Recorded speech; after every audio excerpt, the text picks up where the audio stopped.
Hello, নমস্কার সবাইকে।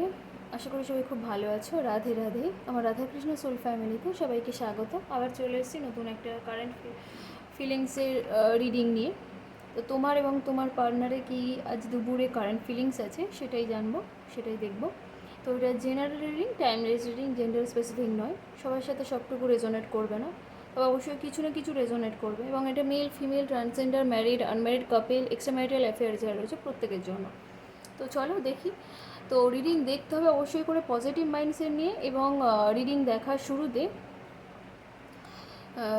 নিজের নাম 3বার, নিজের পার্টনারের নাম 3বার এবং নিজের পার্টনারের মুখটা একটু কল্পনা করার চেষ্টা করো। তো চলো দেখি তোমার পার্টনারে তোমার নিয়ে কি কারেন্ট ফিলিংস রয়েছে।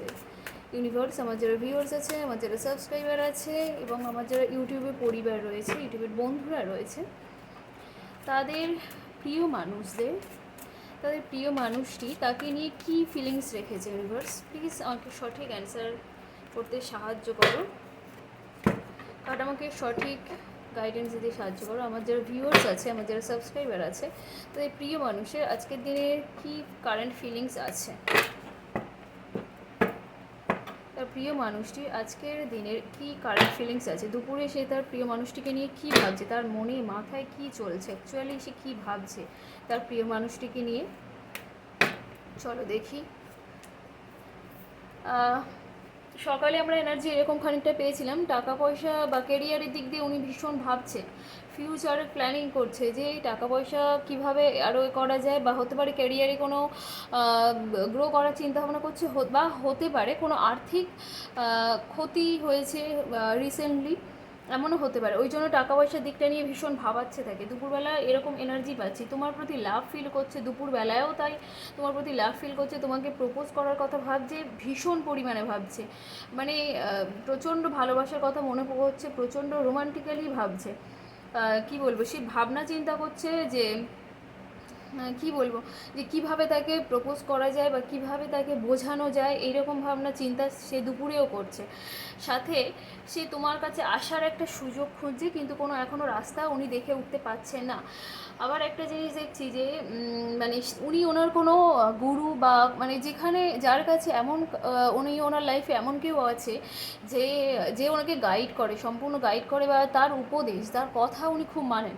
তো উনি ওই রকম কোনো ব্যক্তির সাথে দেখা করার বা চিন্তাভাবনা করার, মানে তার সাজেশন নেওয়ার কথাও ভাবছে, যে সেই মানুষটা যা বলবো আমি সেটাই করব, সেই রকম একটা চিন্তাভাবনা। কিন্তু কোনো এফর্ট উনি দিচ্ছেন না, মানে রিলেশনটার উপর কোনো এফর্ট কিন্তু ওনার নেই বর্তমানে, কিন্তু ভাবছে, এই জিনিসগুলো ভাবছে যে সেই আমার যে গুরু, আমি তার কথা শুনবো, সে আমাকে কি বলে, সে যদি আমাকে বলে এগোতে আমি এগোবো, না হলে আমি পিছোবো, এইরকম চিন্তাভাবনা। কিন্তু উনি ওনার লাইফটা যে জায়গাটা একটা শেষ মতো মনে হচ্ছিল, সেই জায়গাটা থেকে আবার নতুনভাবে শুরু করতে চাইছে। যে থার্ড পার্সন ছিল সে কি বলবো, সে এখন সরে গিয়ে কান্নাকাটির মতো অবস্থা হয়ে গিয়েছে তার। সে আপাতত রিলেশন থেকে বেরিয়ে গিয়েছে, মানে হতে পারে তোমার পার্টনার তাকে তার ইন্টেনশনটা বুঝতে পেরেছে, মানে তার উদ্দেশ্যটা কি সে বুঝতে পেরেছে, সেই জন্য তার লাইফ থেকে তাকে সরিয়ে দিয়েছে। সেই জন্য থার্ড পার্সন যে সে কিন্তু ব্যাপারটা মানে মেনে নিতে না পেরে ভীষণ কী বলবো আপসেট হয়ে রয়েছে, যে ওনার তাড়াতাড়ি এত তাড়াতাড়ি স্বার্থ ফুরিয়ে গেল, সে এত তাড়াতাড়ি বুঝে গেল তোমার পার্টনার, এই জিনিসটা ভাবনা চিন্তা করছে। উনি জানে যে থার্ড পার্সনের এই যে নাটক বা এই যে চক্রান্ত, এগুলো থেকে বেরোতে একটু সময় লাগবে, কিন্তু উনি অ্যাকচুয়ালি বেরিয়ে যাবে, একটু স্ট্রাগল করতে হবে। তোমার প্রতি ভীষণ লাভ ফিল করছে, তুমি ওনার যে মানে সোলমেট, উনি তুমি যে ওনার সোলমেট সেটাই উনি বুঝতে পারছেন, যে ও আমার সোলমেট বা উনি আমার সোলমেট, আমি সেটা বুঝতে পেরেছি। কোনো থার্ড পার্সন আমার কেউ নয়, সে আমাকে যতই যা করুক সে আমার কেউ নয়। এবং ইউনিভার্স ওনাকে বোঝাচ্ছে জিনিসটা, যে ওই মানুষটা মানে তুমি ওনার যে সোলমেট, সেই জিনিসটা ইউনিভার্স ওনাকে বোঝাচ্ছে। কিন্তু উনি না এখনও মন খারাপ করে বা এইসব সব কিছু নিয়ে চিন্তাভাবনা করছে, মন খারাপ করছে, বিষণ্ণভাবে রয়েছে, যে মানে ইউনিভার্স ওনাকে বলছে, সুযোগ দিচ্ছে সব কিছুর, উনি কিন্তু সেটা সদ্ব্যবহার করছে না। তোমার থার্ড পার্সন তোমাদের ওপর বা তোমার পার্টনারের ওপর বর্তমানে নজর রাখছে, যে সে তোমার সাথে যোগাযোগ করলো কি না, বা তোমার সাথে কোনো কথা হচ্ছে কি না, সেই জিনিসটা এখনও করছে। ওনার কেরিয়ারের দিক দিয়ে উন্নতি হবে, একটু সময় লাগবে। আবার সেম কার্ড এসছে যে উনি ওনার গুরুর সাথে হোক, বন্ধুবান্ধবদের সাথে হোক, কারোর সাথে জিনিসটা আলোচনা করছে, সে ওনাকে যা গাইডেন্স দেবে উনি সেটাই মেনে চলবেন। তো উনি সেই মতো কারোর সাথে আলোচনায় ব্যস্ত যে তোমার সাথে রিলেশনটা কন্টিনিউ করবে না থার্ড পার্সনের কাছে ফিরে যাবে, উনি এই রকম একটা এনার্জিতে রয়েছে দুপুরে তোমাকে। মানে উনি নিজের ওপরে তো একটু কী বলবো, নিজের ওপর নিজেকে সময় দিতে চাইছেন, নিজের ওপরে মানে এইসব যে একঘেয়েমি এগুলো সব থেকে বেরিয়ে উনি নিজের ওপরে মানে করতে চাইছে যে আমি নিজেকে এবার যত্ন করব, নিজেকে খেয়াল রাখবো, নিজেকে প্যাম্পার করব, নিজেকে পরিপাটি করব, নিজেকে একটা ব্যক্তিত্ব সম একটা মানুষ তৈরি করব, এতদিন যেগুলো করিনি।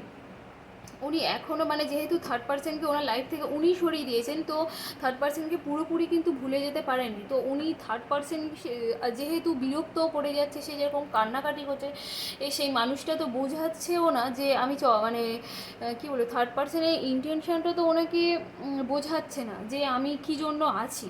তেমন তোমার প্রিয় মানুষটি মানে কী ভাবছে বলো, যে থার্ড পার্সন যেহেতু কান্নাকাটি করছে তার চোখের সামনে, তেমন হচ্ছে উনি ভাবছে যে হয়তো মেয়েটা আমাকে সত্যি ভালোবাসে, হয়তো একটা ভুল বোঝাবুঝি, বা ছেলেটা আমাকে সত্যি ভালোবাসে, হয়তো এমন একটা ভুল বোঝাবুঝি হয়েছে, সেই জন্যই উনি ওনাকেও যেমন ফেলতে পারছে না, তোমাকেও তেমন সরাতে পারছে না লাইফ থেকে। তুমি তো ওনার মনে মাথায় সব জায়গায় রয়েছো, তুমি তো ওনার সোলমেট, সেটাও উনি বুঝে গেছে, কিন্তু থার্ড পার্সনের এই নাটকটা উনি সেটা কিন্তু এখনও ধরতে পারছেন না এবং পুরোপুরি তাকে সরিয়েও দিতে পারেনি। দুপুরের কারেন্ট ফিলিংস এটাই। তো চলো পরে আবার দেখা হবে তোমাদের সাথে।